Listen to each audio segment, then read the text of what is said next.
Assassin's Creed Brotherhood is really an experience in speed and power in a way that Assassin's Creed 2 wasn't. Rome is the huge city. It's the largest city ever built by the Assassin's Creed team, so there's a lot to see and a lot to discover in Rome. It's about 3 times the size of Florence, so it's the biggest world we've ever done in our map. The production has been exponential. Everything is moving faster. You can do more with the world. You can use more abilities. At the same time, Ezio is acquiring power. Ezio is much more mature, he's seasoned, he's experienced, and he gets to build his own Assassin's Order. You really have the feeling of playing the Master Assassin.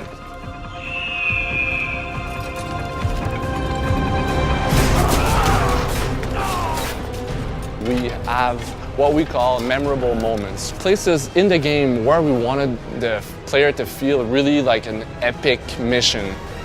I wanted the player to remember each set piece and be able to talk about them with friends, not only next week, but next month. One of the biggest set piece that we have is the Castel Sant'Angelo, which is actually the main residence of the Pope. It actually took a whole team just to build that specific landmark. It's so huge. Many aspects of the game were actually very challenging. The horse is one of them. There's a good reason why we didn't do it on AC1 and on AC2. We really wanted to work hard on the horse and really improve the horse a lot, and that was a behemoth for us. Having the horse inside the city is something that multiplies all the problems you have with the horse, because then you can do free running, then you can do assassinations, then you can do hijacking. The horse was definitely a challenge. Personally, when I play Assassin's Creed Brotherhood, my favorite part is to be really stealthy.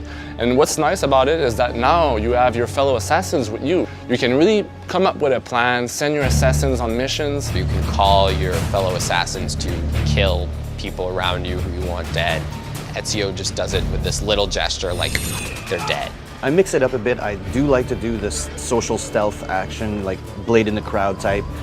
Sometimes I just love to go in Rambo style and just kill everything. I like kind of barreling through things. I'm not a delicate player. I'm not trying to master the nuances of the system, although there are many of them. I really like just doing high voltage things like throwing an axe into someone's head. My favorite gadget are the smoke bombs. Call your assassins, they throw smoke bombs, it's chaos. And then you just go for the kill and savor that final moment. We've been toying around with the multiplayer idea for a while now, for a good 2-3 years. Having a multiplayer in Assassin's Creed game sounds weird because we're an action-adventure game, but it's something the players were telling us that they wanted to do. It was really important to give the player the same kind of feeling that he experienced in the single-player aspect of the game, but in multiplayer. It would have been easy to just slap on a deathmatch multiplayer, and I think it would have done a disservice to our core fan base. It had to be really smart. It's not a frag game, it's not a deathmatch, it's not how many people you kill, but how you kill them. I think I prefer the courtesan as a multiplayer character because I can play and look at a cute girl at the same time. The one that I choose a lot is the priest and the courtesan. Not that I feel like a woman sometimes. It's the courtesan for me. Yeah, she's sneaky and yeah. I know you're there, Ezio, so consider this an invitation from my family to yours. For me, Brotherhood is about character and conflict. We actually based the whole story around the Borgia family, and they actually existed in real life. Their history is so rich, like they're so decadent. They totally control Rome. They had their hand over the papacy and everything. So it's like a really, really good example of how power can corrupt you. I worked very closely with a historian. Anything that's possible historically is allowed in the game. Paper guards! We're never going to have anything in the game that history directly contradicts. That doesn't mean that we don't imagine events that could have happened. Ready to go again? You don't need to ask. One should always have the freedom to choose.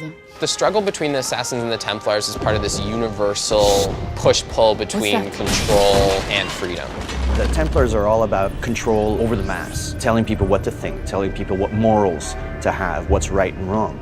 And the Assassins represent freedom of thought, freedom of choice. A lot of gamers talk about how our endings are like cliffhangers, but I think the Assassin's Creed game, like any season finale, deserves such an ending. Don't forget, It's all about Desmond's ancestors. So it's all about Desmond's story going into a machine and reliving ancestors' past lives. What will be really racking their brains at the end of the game is that you can't really trust anybody. We really wanted to keep people on their toes. Who's on my side and who's really not on my side? Have the player doubt who his friends are and who his enemies are. It's really like a big conspiracy and you don't know who's a Templar, who is an assassin. That part is really true for Desmond as well.